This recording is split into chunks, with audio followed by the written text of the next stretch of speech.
Hi everybody, welcome to Kosta Browne. Welcome to our Instagram Live series. We are excited to share a bunch of really great wines today and talk about our Appellation series offer that is live now. We are going to be joined by my colleagues that will be joining us here shortly. Julian Halsepian, our winemaker, and a special guest, Sam Grusler, our cellar master. I'm just waiting a moment for them to jump in and join the conversation. But in the meantime, if you are already a member of Kosta Browne, please log into your account and get that allocation. It will be live until March 20th. It is live now, as I said, and get some really fantastic wines that we're going to be talking about and tasting today. And if you aren't already a member of Kosta Browne, it's very easy to join our allocation list, our membership list. You can log onto our website and join the community. No cost to join. So just an opportunity for you to really get to know our community and get access to some of these really beautiful wines. It is a beautiful time here in wine country. We are kicking off a beautiful spring season. A little bit of what we'll talk about today will be the 2022 vintage and how that affected us, and what the beautiful wines that we're going to be tasting today are all from that 22 vintage. So please sound off in the chat as we get our winemaker and Sam, our winemaker Julian and Sam, to join and ask questions, and let us know if there's anything in particular that you want to know about our Appellation series. I'm seeing a lot of friendly faces jumping into the chat. Thank you for joining us. If this is your first time on an Instagram Live, we do these every single release throughout the course of the year. So you get to hear from us, from myself, our General Manager of Business Development here at Kosta Browne, and from Julian, our winemaker, and we always usually have a special guest as well. So like I said, if you've got any questions, please sound off in the chat and let us know if there's anything in particular that you want to know.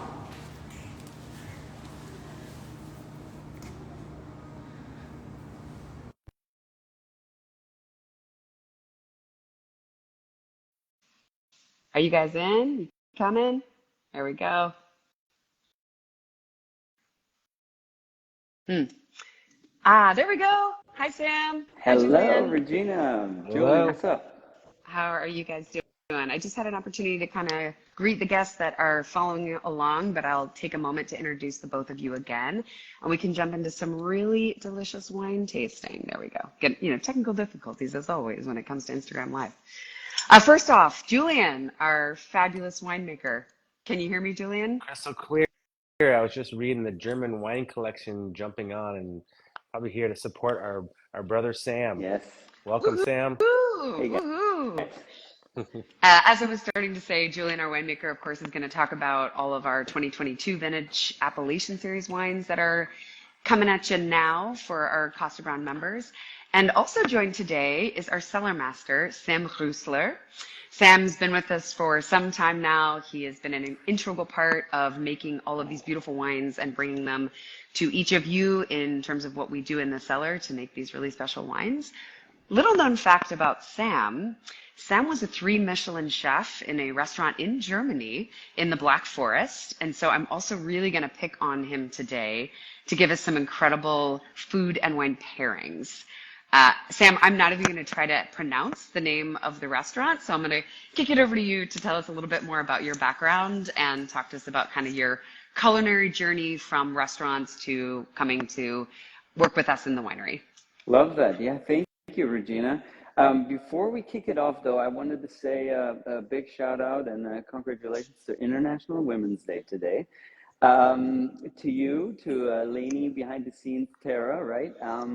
But also my mom that's watching, my sisters, and all the ladies we love, my wife.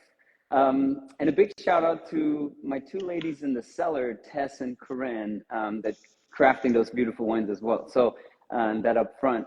But yeah, to me, to my person, I'm Sam. I'm the cellar master here. I started here in 2019. I did had some culinary experiences in Germany, back home, did culinary school, and the place I went for cooking school and then cooked in the restaurant, it's called Hotel Traube Tonbach, which is, if you want to translate it into the grape, and then the town of Tonbach, which, full circle, comes all around. And here we go making wine now. I'm really excited to be part of this team. Yeah, we cooked a one Michelin star, three Michelin star, in within the same hotel, and in this little town of 20,000 people, we have a total of 10 Michelin stars throughout in this like tiny radius. So if you guys ever been or want to go to Germany, check out the Black Forest as a culinary station, and not to be missed, beautiful place, and yeah, high class. So here we go. Um, I'm excited. I'm excited to someday go and see it. Julian and I were just recently at the World of Pinot Noir event, and we ran into some friends that I think might be watching that are with the German Wine Collective. And one of the things I love most about wine and the wine industry is it extends across the world, and all those that love wine from all over the world, ourselves included. So thank you for bringing your perspective to the table as we talk about these wines today. Yeah. Julian, what are we tasting today? What are we going to be talking about? What do you got in your glass? I see you're already Chardonnay off to the races. I know it's past 10, so it's good to have a glass of wine in my hand. But yeah, we're going to be going through the 2022 vintage. We're going to be tasting not all of the wines today that we're offering, but most of them. We're going to start with the 2022 116 Chardonnay, which is our Russian River blend, as well as our Russian River Pinot Noir, our Sonoma Coast Pinot Noir, Santa Rita Hills, and then we're going to finish off with our Willamette Valley. We also, of course, offer wines from Anderson Valley and San Lucia Highlands, but we only have an hour, a lot to talk about, so we're going to focus on those wines today. This is our first release of the 2022 vintage, so we just wrapped up the 2021 vintage. This is the first chance that we get to talk about the year 2022. And you know, like any vintage, every vintage is a little different. The 2022 was, I would say, had some similar characteristics of some of the vintages we've seen in the past. It was one of the last years that California was in a pretty significant drought. So we had a number of years with very, very little rain. The summer was dry, as it typically is in California. And it was we got a little tiny bit of rain in July, not really much to that had much of an impact, but generally speaking, it was a dry and warm year. And when I think about previous vintages that are similar to the 2022s, I think about 2017. So those wines are, we can kind of like we have a glimpse of what those wines are like now. And they're fantastic. Actually, just yesterday, we had a pretty significant tasting where we ran through every single Chardonnay, with the exception of a few that we've ever made. And the 2017s were fantastic. They're showing so incredibly beautifully. Not often that people age Chardonnay, but our wines are aging beautifully. And to think about the comparison between the vintages, the 17s are singing. So, if you have 17s, that's going to be kind of a similar situation to the 22s. So 22, it was an interesting vintage. We did get like a pretty good burst of heat in the beginning of September that really kicked things off into like full on harvest, harvest, harvest. Get it done. Let's get it in as quickly as possible. It was good. It was compact, which means when you get like a little bit of a heat wave, that really compresses the harvest. So we worked furiously, long hours, many late nights at the winery to get everything in. As a result, the 22s, we had a little bit of a lower crop as a result of the heat, because what happens is some of the berries, on any cluster, you have a variety of different maturation states within the cluster itself. So that you have some berries that are riper than others, and so the ripest berries might have dried up and fallen off the cluster itself. So like when you have a heat wave, it just sucks out the water from those berries, and then they dry up and then they fall off. So yields were down in 2022, and it was really kind of a little bit of a shock, I'd say, because it happened rather quickly. That was one thing that was really unfortunate about the vintage, I'd say. But other than that, wines turned out fantastic. So we're looking forward to running through them all here today. Totally agree. And to echo some of Julian's sentiments, it was really, really neat to have our entire team here at the winery. There's about 30 some odd strong of us here that work at KB. And we sat down and we tasted every single vintage of every single Chardonnay we've ever made, in minus, I think, as Julian said, one or maybe two total. Every single vintage of the 116 Chardonnay, which we're starting off with now, every single one of our Cerise Chardonnay, our Bootlegger Chardonnay, and our El Diablo Chardonnay. And that was really, really neat to Julian's point. See what Chardonnay tastes like as it ages. It gave, I think, all of our team an opportunity to really discover the kinds of ways they like to consume Chardonnay. I love to drink really old Chardonnay. Some of the best wines in the world are older white wines. German old white wines are some of the best ever made. French white wines, a lot of white Burgundies that are phenomenal with age. I think the ones that we enjoyed all the way back to the 2009 vintage, it was really, really neat to see that different kind of food pairings that you might pair with an older white wine. Just because it's older than 4 or 5 years old doesn't mean that it isn't still really beautiful. It might just have different, more complex flavor profiles or unique flavor profiles that it's earned over the years of aging. Mm-hmm. So kind of before we jump into specifically the 116 Chardonnay, Sam is actually sitting in front of our Chardonnay barrels.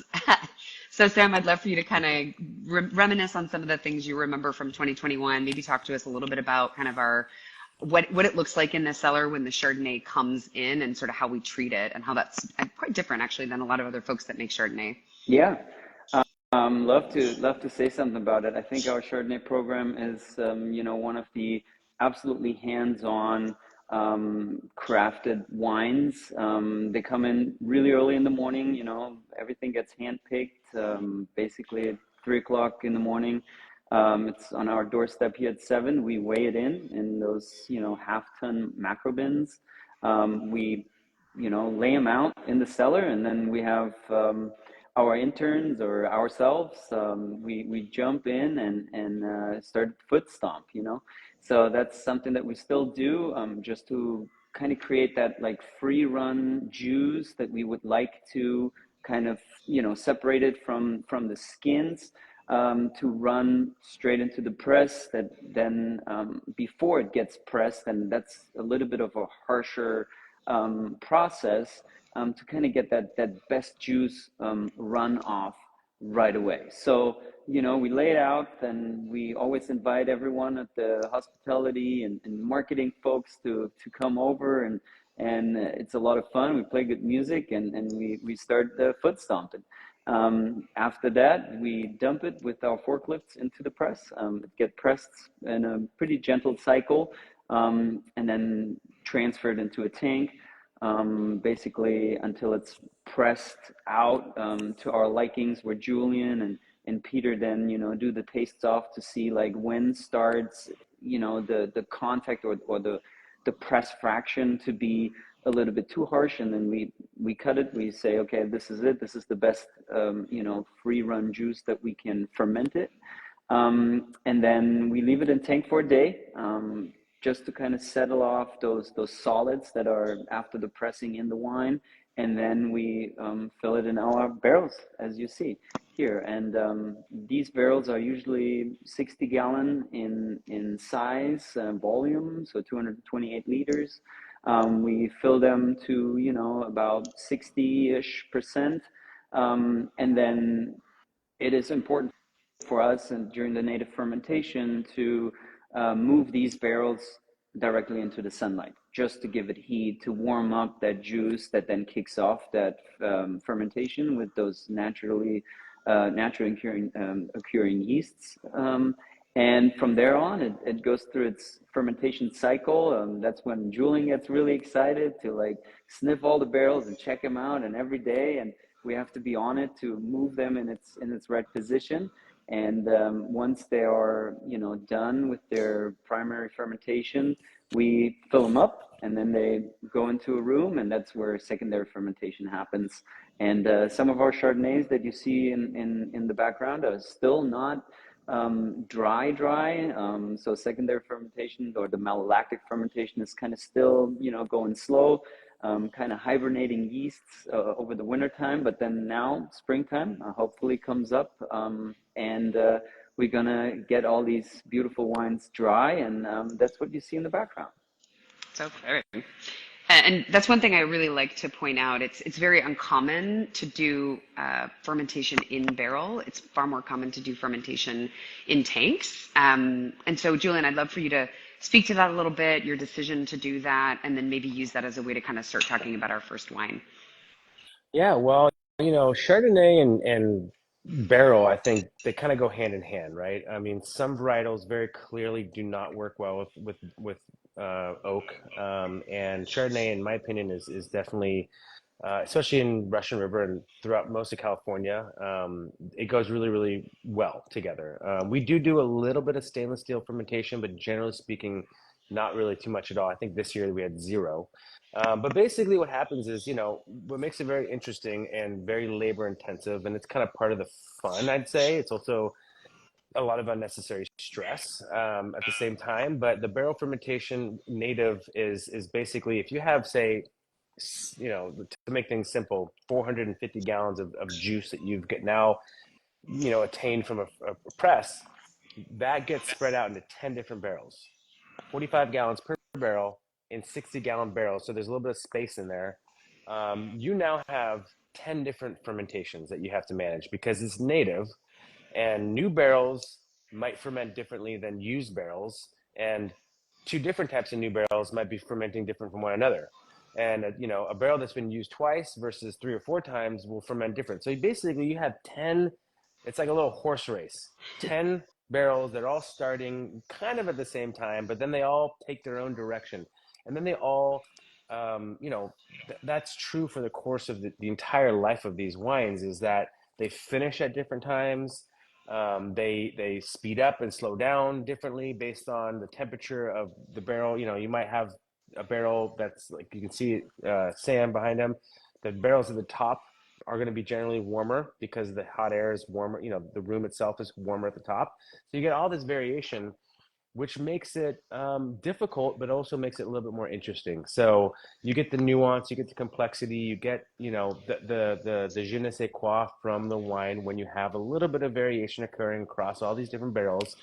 Um, and there's something about the way that the oak and the wine interact with each other through fermentation, as well as through aging. And what we try to do is, we have very limited new oak on the wines, typically around 30% on Chardonnay. And that offers, a little bit of creaminess, a little bit of texture, a little bit of tannin. We pick the grapes for Chardonnay specifically on the earlier side, so they're a little bit more of like a fresher, more acidic kind of substrate. And then with the barrel, with lees, and with élevage aging, we work to produce richness and to create richness from all those secondary and tertiary components, the oak and the lees, mainly speaking. And then once they're in a spot that we like, we kind of manage it throughout the year. Then we assemble the blend and we put it in stainless steel for, typically 4 to 6 months. And the idea behind that is, once you've developed the wine to the point at which you're happy with, that's when you put it in stainless steel, and that really slows down the aging. Because of course, oak is porous. There's little tiny bits of oxygen that that creep in and out of the wood, and so you're getting an evolution through that process. But then stainless steel, there's none of that. So it really, arrests the aging of the Chardonnay, and helps kind of, I don't know, like just kind of tighten it up and just bring it into a little bit more of like a rigid kind of frame. And when I say rigid, I just mean like, instead of it kind of just like continuing to flow out, it's kind of like there's a border, creates a little bit of a border on the wine. So, um, so yeah, it's a great process. Sam's sitting behind a lot of our Chardonnay that's still fermenting. Our concept or our North Star is dry by July, which means that we just let the wines do their thing, and we start to get worried in June because we do really want them to be dry by July. And then you know what they always do? It's really fascinating that these wines, yeast and bacteria, they kind of go to sleep. They kind of begin to hibernate around November, December. They kind of like they're really rigorous at first, and then once it starts getting cold, they start to just relax and they start to just say, you know what, we're tired, we're done for the year, we're calling it, and we're going to wake up again next spring. And over the years, we've done a lot to try to coerce the fermentation to finish. Because we get worried, once it slows down, is it ever going to start? We've coerced, we've done all the things, and nothing works. Come spring, come March, come April, they just wake up Mm-hmm. and they just go and they finish. So it's part of the life cycle of wine, and it's one of the more fascinating things that I like to observe. And every year I'm just, yeah, there's like this infatuation I have with the process that I really appreciate when that always, works out, thankfully. So yeah, What I love good stuff. what I love about it is it is a very laissez-faire, or sort of allowing the wine to really make itself in some ways, with this sort of keen eye and making sure that it's going through this process, and allowing these nuanced flavors, not formulaic, but allowing Right. just that natural flavor come to light, and we see that in the glass. I think especially in the 22 vintage, characteristically, as Julian was talking about our oak program, really, really differentiating. Look, the fermentation process within oak is different than the oak aging that happens later, right? So when we think about oak flavors, I wouldn't say, hearing that it's fermented in oak does not mean that it's oaky. It just means that that's the vessel we're using to ferment. And I think that what we're getting in the glass is just these really nuanced layers of flavor that are very lemon, very, there's sort of the lees contact that Julian was talking about. It's just this beautifully fresh flavor that is balanced with this kind of je ne sais quoi, as Julian would say. But I would also love for you to talk about, there's a term that we have at the winery called craw. And Julian explained it really well yesterday, but it sort of is our term for capturing that je ne sais quoi. So Julian, take it away. Je ne sais quoi. Yeah, craw is just the term that we've coined here at the winery, spelled with a K, Kraugh, and the idea is that it's just the slight imperfection that makes a wine captivating, right? Like there can be purity, there can be exceptional fruit, there can be all these things, but there is that one thing that um, that's just kind of makes the wine distinct and a little bit more interesting. And I can compare it to like maybe a great song that like that drum beat might be just like slightly off beat, in a weird Mm-hmm. way, but like it kind of surprises you, kind of captures your attention, and like you're thinking about it. So there's other analogies, but we'll keep it to that. I think that we have a little bit of crawl and everything, because we are native. The wines are pure. The wines are fruity. They're so just quintessential Californian or wherever the wines are coming from. They are what they are, but we like the wines also to show a little bit of their character. We're not like helicopter parents, we want the wines to be able to express themselves the way they want to and the way that the vintage wants to. And that's fun. I think that's a lot of fun. I agree. Sam, this concept is, as you know from working in restaurants, this concept is so similar, I think, to cooking and to culinary and to sort of how you put together recipe and flavor. So I'd love for you to kind of talk a little bit about just your experience working in a kitchen and sort of how that's, I've seen it in action of what you bring to the cellar. And even if you would be so kind to give us maybe some food pairing recommendations kind of in that chat for this wine. I would love to. Yeah, thanks, Regina. So I think there's a lot of similarities, if you believe it or not, with the kitchen and the work environment and the cellar. I often say that I used to work harvest in the kitchen every day. Now I'm only doing it 3 months out of the year, which that's kind of nice, working hour wise. But there's a certain dynamic, there's a certain tension, there's a certain organizational skills that you need to bring to the table in order to challenge, harvest especially, because there's so many things throughout the day that you cannot predict. And it's the Hmm. same, in the kitchen when you work, very high class, and there's suddenly a menu that is totally off because the guest, came in, and it's like, well, I can't have this, I can't do this. So, these situations where you have to react, on the spot, and then try to troubleshoot and make the best of it. I think that has there's a lot of similarities to that. I'm also, in charge of 13 interns during harvest, and so trying to puzzle piece everything together and have everyone busy and not standing around or doing things that they're not supposed to do. That has a lot to do with cooking as well, because you have your stations and everyone is in charge of specific things, and that all like needs to be combined in that team effort, right? So a lot of things that Phil today remind me on the kitchen, and I love it. I love the environment. I love the fast pace. I think I'd be, I react pretty good on high stress, and I love that. I don't know. I don't want to say like I bloom, but there's something to it that I absolutely enjoy. And There's some an people, energy. yeah, there's an Yeah. energy for sure, exactly. Yeah, It's my favorite time of year is harvest for the same reason. There's just a palpable energy, not only obviously for us all here at the winery, but when guests come to visit as well, to just be part of that energy. And what's the playlist of the day? What fruit is coming in? yeah, What are the fermentations tasting like? Julian's tasting every single fermentation almost every single day, just to see how the wines are developing, and that it's the beginning, it's the first chapter of what is now in the glass. So it's that's pretty right. exciting.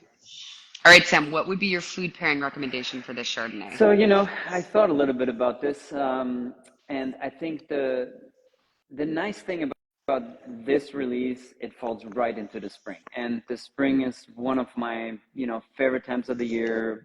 Everything was like dormant and kind of like it looks like dead, and there's no leaves, and then suddenly life happens and everything comes out. And so whatever you have, start in the garden early, all those herbs and those beautiful growing first spring vegetables, I think I would like to highlight. So for this Chardonnay, just because it has so much spice and it has this noble reduction, that craw that we are like kind of talking about, that is so beautiful. I would like to pair that with a California Dungeness crab. We're still in the Mm. crab season, which I would absolutely recommend. Do a little chive emulsion and serve that with freshly baked garlic bread.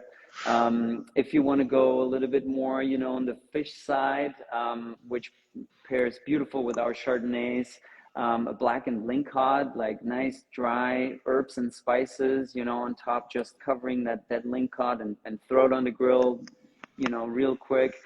And that on a fennel salad with a garden herb vinaigrette. I think that's all you need. That's fresh, that's crisp, that's spring, and that would pair beautifully. I'm starving. That sounds Hmm. amazing. Lunchtime. Um, let's kick into our Pinot Noirs. I know folks are very excited to talk about Pinot Noirs from 2022. Julian, since we are in the Russian River, as we've been talking, we are physically in the Russian River, but we are also been talking about the Russian River 116 Chardonnay. Let's move into our Russian River Pinot Noir. Hmm.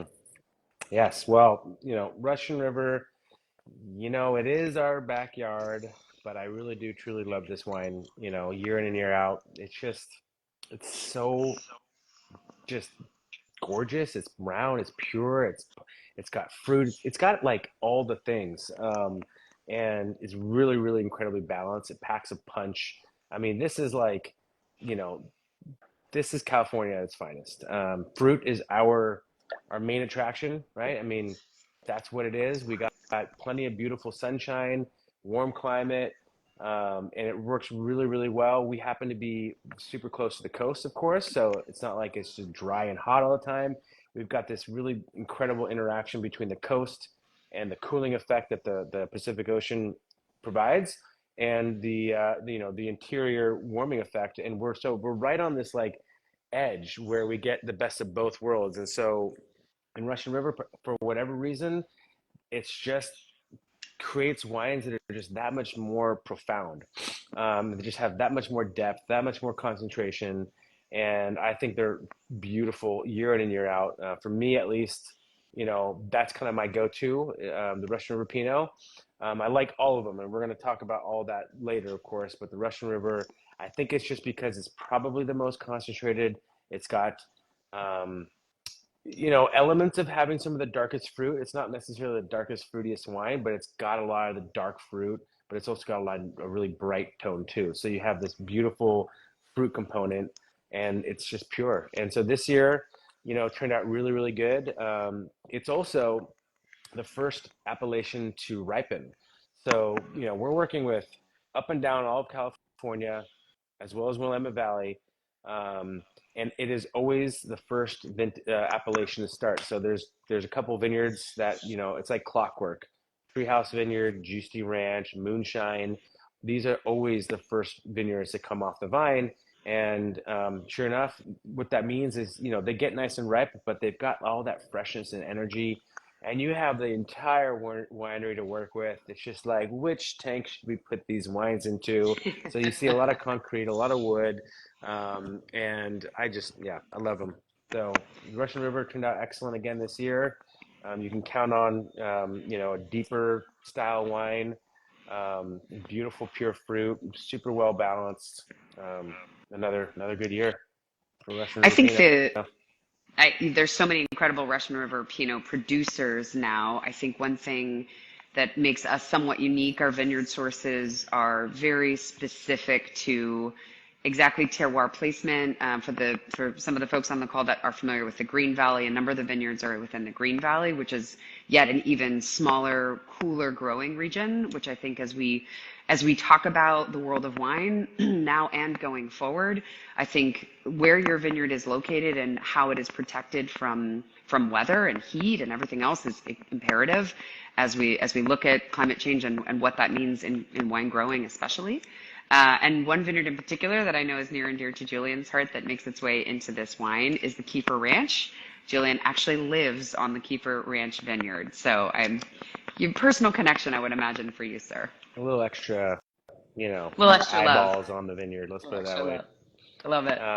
Yeah, and that's a good point. To be honest, Russian River we make a lot of different single vineyards from Russian River, Bootleggers, Treehouse, Juicy, Kiefer, and then we have like a stable of really, really excellent vineyards that could very well be single vineyard wines, and they are in a lot of other people's programs.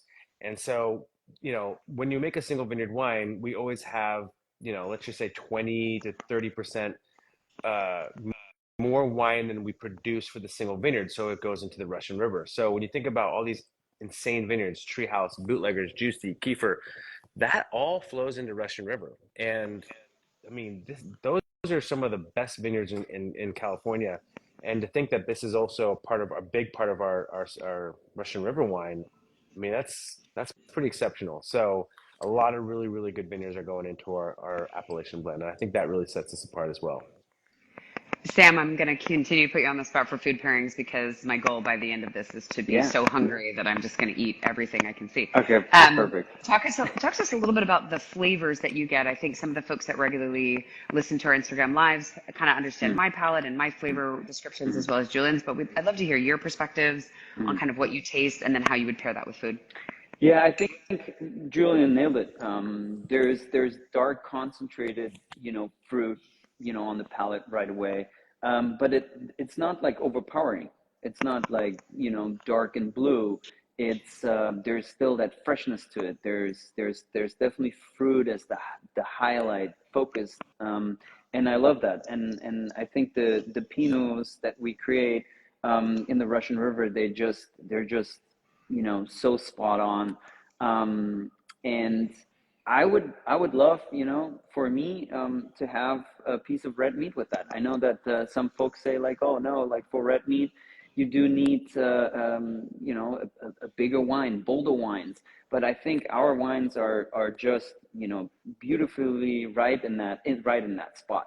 Um, my personal food pairing, that would be a hanger steak or the butcher's cut. That's basically the cut that the butcher would always like snack for himself, because they know it's one of the best cuts. Pair that, with a drizzle of chimichurri on top, and do some grilled asparagus and some fingerling potatoes, and you have a meal. And I think this is a beautiful wine. All those nuances, the oak that's integrated very, very well. That's going to make a great meal. Starving. It's going to continue. It's going to keep going. Yeah, I Okay. like that. And Go ahead, Sam Julian. Yeah. prefaced this. Yesterday he told me what he was thinking for this wine, and he made the point that red meat. You compare Pinot is so dynamic, right, when it comes to Mm. food. So that's one of the fun parts about it. And it definitely can go with red meat. And he said it very specifically and nailed it. It was like it's not a big, dark cut, right? It's not like the biggest cut of it's a more of a refined, thinner, maybe little bit of a lighter flavored red meat, and that goes really well with Pinot. So, I might not do T-bone, for example, but like that's a great example of a red meat that pairs really, really well with Pinot. So thank you. I'm hungry. Okay, Sonoma Coast, 2022 Sonoma Coast Pinot Noir. As many of you probably know, this is the wine that sort of caused all the fuss. We've been very fortunate over the years of being here at Kosta Browne when Dan and Michael founded. The 2009 vintage of this wine was the one that got us Wine of the Year from Wine Spectator. So it's something that's been near and dear to our hearts as always. It's I think 2022 is an exceptional example of what we've been working on since we started. So Julian, take us away. Tell us about 22. 22 Sonoma Coast. So, as always, one thing I always, want to mention is that about half of the blend is comes from the Gaps Crown Vineyard. So Gaps Crown is our flagship single vineyard. We have we own about a third of the vineyard in different sections, from the top, middle, upper, middle, and then the lower part. And every year we produce a Gaps Crown single vineyard wine that is always kind of the showstopper. And the rest of the wine goes into Sonoma Coast. So same kind of concept as Russian River, where we have multiple vineyards flowing into Russian River. And Sonoma Coast, Gaps Crown actually composes probably more of the percentage of those smaller bits from Russian River, and it makes up about 50% of the blend. So Gaps Crown is one of the best vineyards in Sonoma Coast. So that is the bed. That's the foundation of this wine, which is very interesting because Sonoma Coast is a huge appellation. It stretches for well over 100 miles. And to be honest, sometimes it's a little bit difficult to define really what like that Sonoma Coast is, because you have Sonoma Coast, there's a new appellation called West Sonoma County. So like there's different parts and pockets of it. Gaps Crown is this really incredible vineyard that it's kind of southwest facing, and it kind of all the cold air and the fog from the Petaluma Gap kind of funnels down from Point Reyes area, kind of comes a little bit like northeast, and then it hits Gaps Ground like a backboard, and then it kind of just fills in. So it takes on a lot of wind, it takes on a lot of fog, and the wines are later ripening, so they have a bit more hang time. They've got a little bit more kind of like depth, I'd say, to most Sonoma Coast wines, but it's very blue fruited, blue and peach actually. Mm-hmm. So it's a little bit Mm-hmm. of an interesting combination. But the wines are fantastic. And then the rest of the Sonoma Coast program comes from the Sebastopol Hills. And that's kind of like really in this cooler pocket of Sebastopol. Like we might be at the winery here, the fog might have burned off by 10. You go into the Sebastopol Hills, not more than 10 or 15 minutes away, and it's still blowing and it's still foggy and it's still quite cold. So it's an interesting microclimate, and it is considered to be one of the neighborhoods of the area. And so those wines tend to be, Well, actually, there's a lot of variation in that area, which is fun, and we've narrowed it down to a couple great vineyards. Marshall Vineyard is one of my favorites. It's tends to be a late ripening site. It holds on to its acidity. Like it's crazy how acidic the wines can be, um, which makes them very vibrant, very bright, dark color, super concentrated, great fruit. And then you have some other vineyards that are a little bit more on the earthy side. You know, Thorn Ridge is a single vineyard that actually a small bit goes into the Sonoma Coast. That can be very like more herbal in a way, and kind of like the drier fruit spectrum. And so together the wine is very complex. It's very deep, and I'd say it's like a tone down compared to Russian River in terms of its fruit, but it's Hmm. got a little bit more to offer. It's got like a touch more, not more to offer. It's got you know a wider kind of spectrum in terms of different things Hmm. because it's got the fruit and it's also got a little bit of like the earthy kind of herbal floor going, and it's a little bit of a lighter wine Yeah, compared to the Russian River. So it's not as deep, not as long, but it's plush. still all of that stuff. Yeah. Yeah. And you touched on some really great things. I get these questions a lot. I think when we talk about making a wine that is representative of a place versus representative of an individual vineyard, I think this wine really demonstrates that, to Julian's point of having different vineyard sources that are bringing different flavors to the table. That's when the mastery of the blending happens of, okay, the earthy characteristic that we might get from Thorn Ridge versus the more fruit characteristic we might get from one of the clonal selections within Gap's Crown. TED Talk on clones another time, right? Mhm. But just those individual things when coming together, I make this analogy to cooking all of the time, right? You've got different elements when you're making a sauce or a soup or a dish or whatever you're doing to bring those different ingredient in. And that's, I think to honor for in wine, I would say that's to honor a place and sort of being representative of that.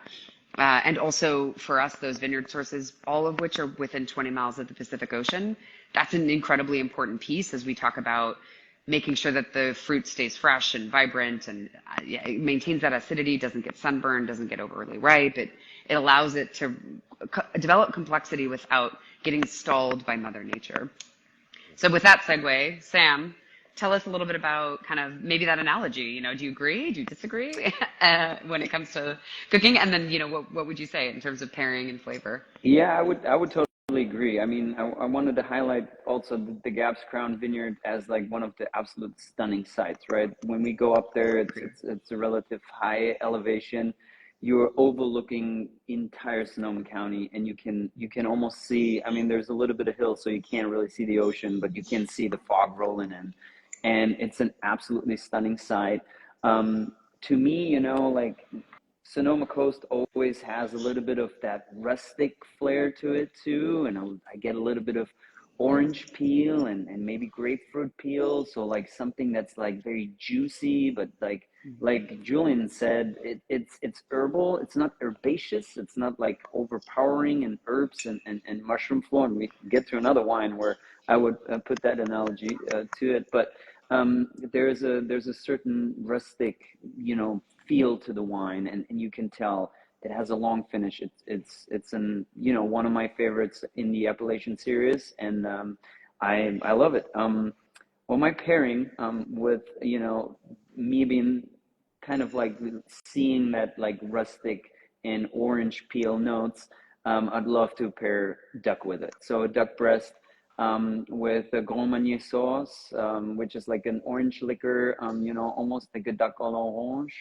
that the French do so very well, and then a wild rice to like get that rustic, wild, foggy idea on top, onto the plate.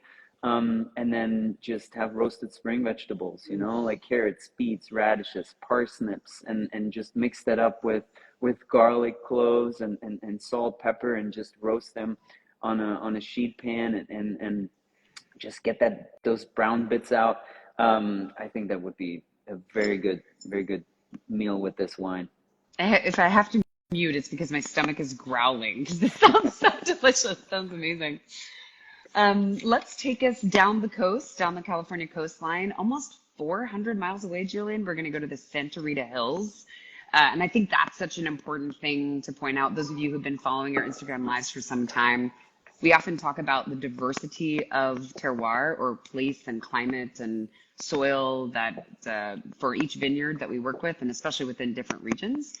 The Santa Rita Hills is in Santa Barbara County, so quite far south from where we're sitting right now, but a completely different flavor profile and wine growing region. So Julian, take us away. Let's talk about Santa Rita Hills and this wine.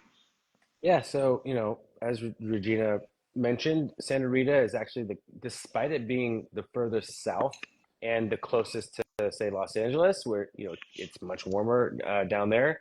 Santa Rita is actually the coolest region that we work with. So, and that's all due to the fact that right in that area along the coast, the mountain range that typically runs north south all along the Pacific Coast Range, it's actually twisted up. The tectonic plates are just grinding and twisting, and so you actually have an east-west segment of the mountain range there, and so it's just like a wide open, completely unimpeded, wind tunnel basically, and so. And it's an old kind of dried up riverbed. It kind of runs kind of down the center of the Appellation, and that it gets windy and foggy there. And here, for example, it's interesting because all the fog that kind of trickles into Sonoma County, with the exception of, for example, the Petaluma Gap, where it's fog is water basically. It takes the path of least resistance, and it's going to find all those little creeks and crevices. But when there's enough of it behind it, it starts to rise and it starts to go over the hills and it starts to fill in the next valley, and then it fills that pool up and then it goes to the next. So like that's kind of how it works. Um, Whereas in Santa Rita, it's just a straight shot, and it's windy and cold, and the vines look different. They're just so much more just what's the right word? I don't know. They work so much harder. The canopies are always much shorter, and in the North Coast, for example, the canopies are nice and tall. They're basically 2 feet tall typically, or more. And in Santa Rita, like you'd be happy if they grew to 2 feet.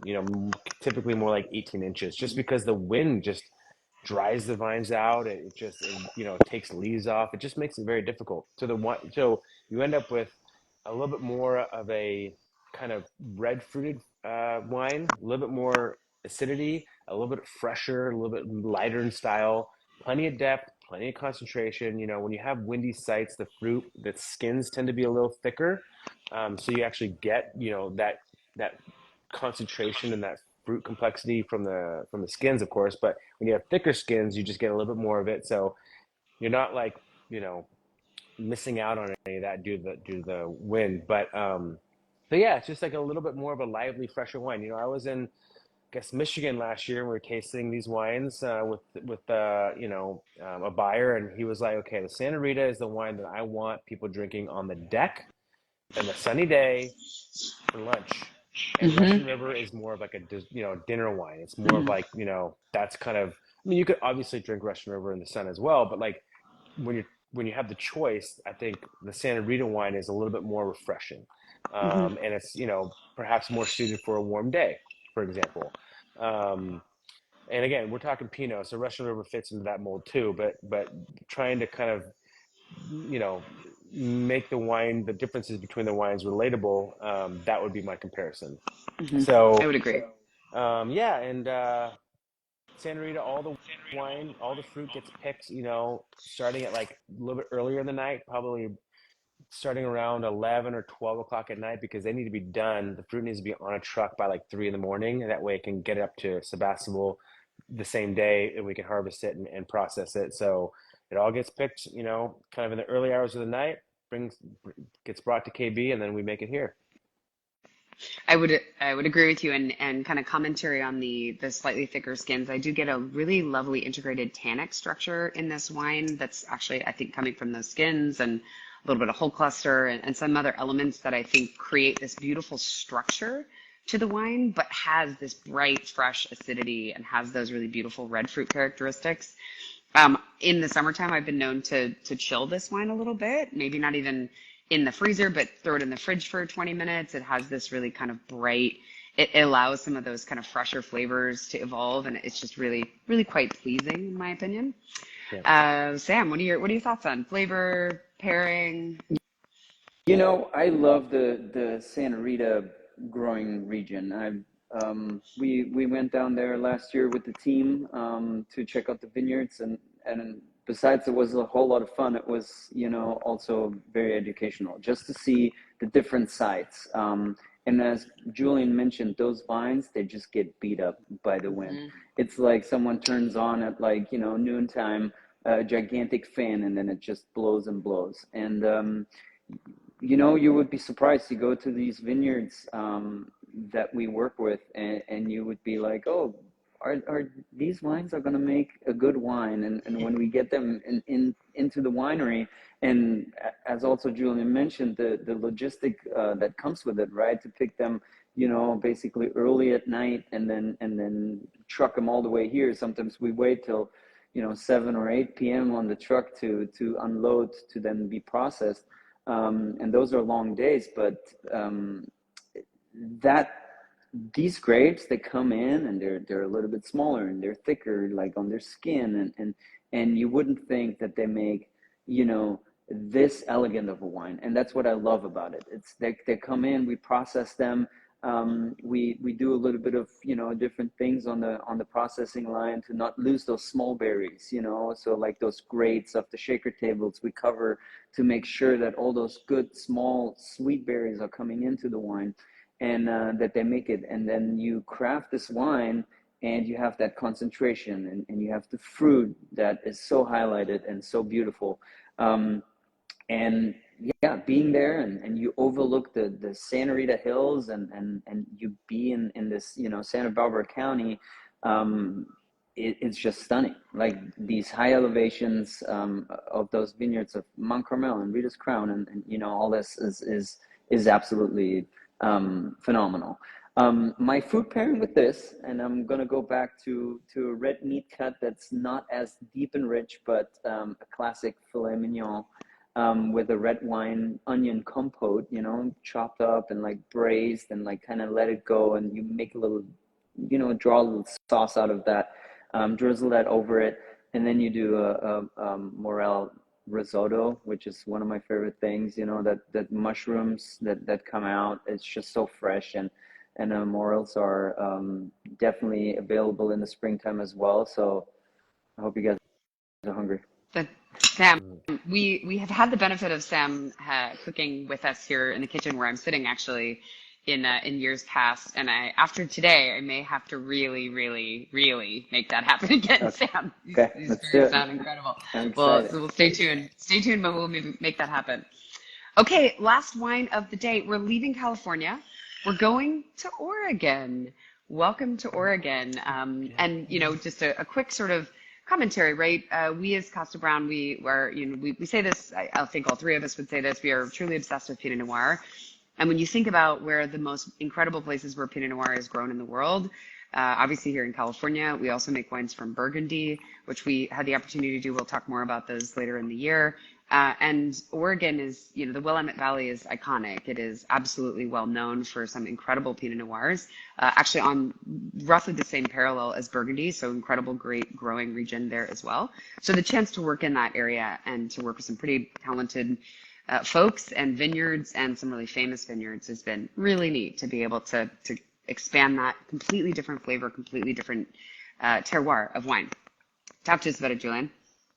Well, 2022 Willamette Valley might go down as like one of the, I don't know, I don't want to call it a miracle vintage, but it was a long and challenging year, part mainly because in the spring, so not more than, 2 years ago, closer to April, they had a really, really gnarly, horrible frost.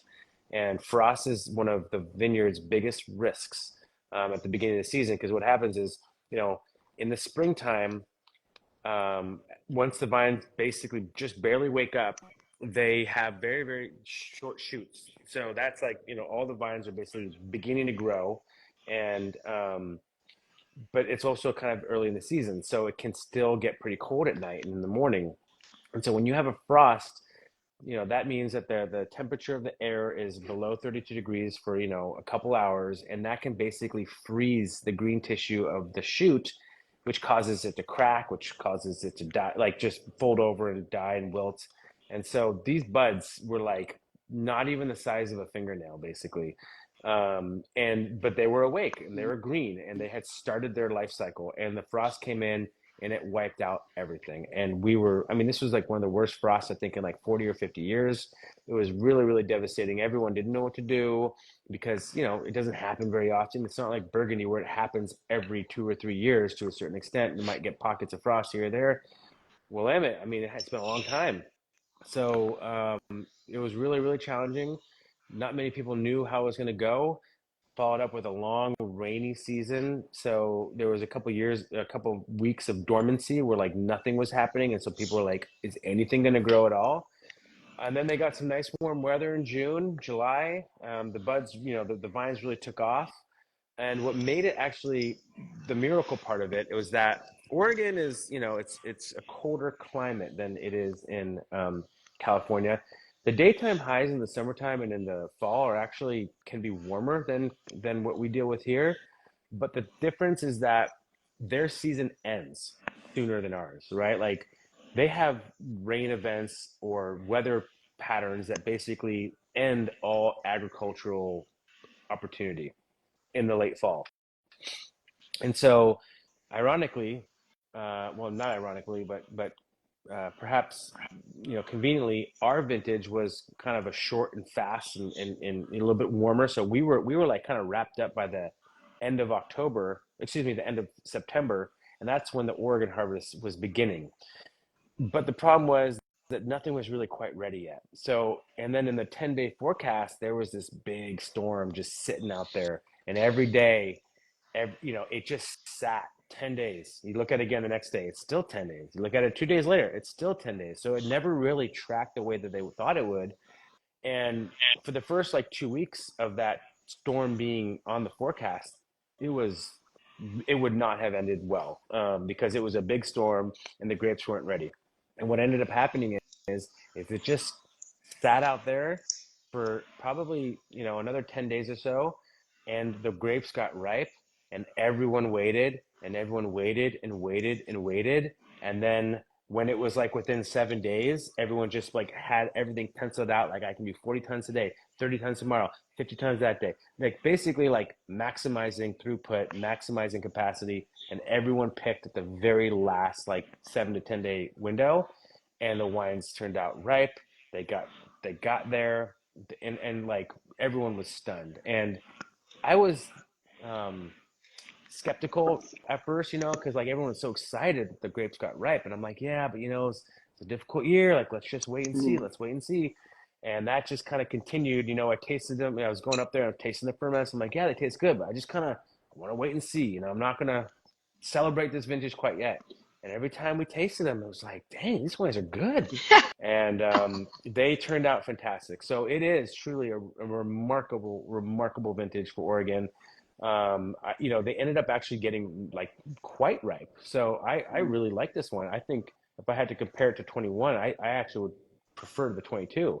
Um, it just has a little bit more depth. It has a little bit more flesh. It has a little bit more, you know, just richness, I'd say. I really like it. So anyway, we work with a lot of great vineyards in Willamette Valley. You know, it's all made up there, and we bring it down to Kosta Browne when it's all finished vinified, and we bottle it Kosta Browne. But you know, it's a fun new project. It's interesting. It's different. It's unique. But it's made the Kosta Browne way. So there's a link. You know, it's not Mhm. completely foreign.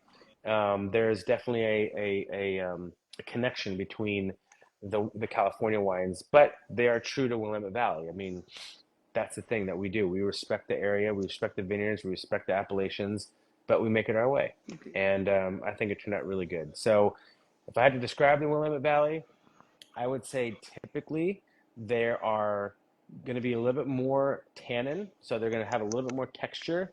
It's all good and it's all integrated, but you're going to feel the wine a bit more on your palate from a like a granular kind of perspective. Hmm. And there's a little bit less richness compared to the California wines.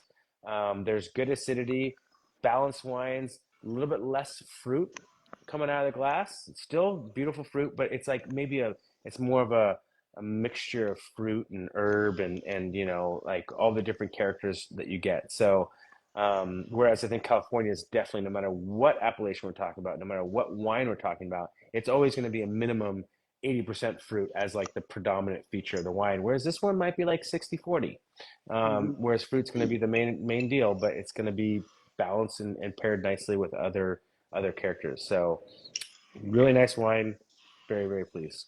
Well, as I'm dying to now know Sam's thoughts here on what the food pairing is as we shortly wrap up and I go eat something. Sam, what would you say from Oh, flavor and food pairing? dog, you Yeah, know. I think the flavors are incredible, and as me, with the chef background, Oregon wine just allows you to play around with so many other flavors because of what Julian said, that herbal notes that come out, the I don't want to say muted fruit, but it's less fruit as like the spotlight. It's herbal. It's like what people forest floor, mushroomy kind of in that sense. And I also remember going up to Oregon, in the very first or right after the frost, and we looked at the vineyards, and we were nervous. We didn't know if we are going to make a good wine in that sense, and we are we it was a little depressing. I'm not going to lie, but those like secondary and tertiary shoots, they came out and made it beautiful, and that's such a beautiful wine. I love this wine. It has a little bit less alcohol, so that high acidity really like highlights it as well. And for me, as a German, I have to like there's a couple of dishes that I like to pair. One is definitely like just the pan-fried schnitzel with what we call the Jägersoße, which is a hunter sauce. So like all the mushrooms you can find in like a creamy sauce to that, and then you serve it with handmade spätzle, which is type of a pasta that you like kind of shave off the board. I think that would pair really nicely. But also, if you think about Willamette Valley, and we want to promote the Willamette a little bit for us, is Mediterranean flavors, and I love Mediterranean flavors overall. One of my favorite cuisines, and I think lamb chops with a garden herb crust over the top, kind of nicely buttery, and then you make a couscous with it, mix some arugula in there, toasted almonds, cranberries, lemon, olive oil, and you have all those like Mediterranean flavors together, and you drink this wine, you would be very happy. I cannot think of a better way to sign off and wherever you are, if you're here in California, it's definitely lunchtime. If you're elsewhere in the world, it's just time to eat no matter what, because this has been amazing. Stay tuned. I think we're gonna definitely tease Sam into, or cajole Sam perhaps into sharing these recipes with us. Stay tuned. We'll figure out a way to share them out to our Kosta Browne community. And perhaps even get Sam to talk a bit more about this food, because for me, food and wine pairing is such a big reason of why we do this, and the sense of the place of the wine matched with the sense of the place of the food, and then the winemaker and the chef to bring those things together is why we all do this and why we all love this. So thank you for joining us today. Once again, for those of you who weren't with us in the very beginning, our allocation, our spring offering allocation, where all 5 of the wines that we taste today, along with a couple of others, are part of the spring allocation. It is open now if you're a Kosta Browne member until March 20th. Please log on for your guaranteed allocation. I'm sure they will go very quickly. For those of you that are not yet on our allocation list, just please head over to our website. If you're interested in learning more, you can join our mailing list, and we can send you information about the wines as they become available on our wait list. Thanks again for all of the interactivity and great comments and some friendly faces and new. And enjoy some delicious Pinot Noir and Chardonnay. And with that, salud. Cheers. Cheers. Cheers. Prost. Prost.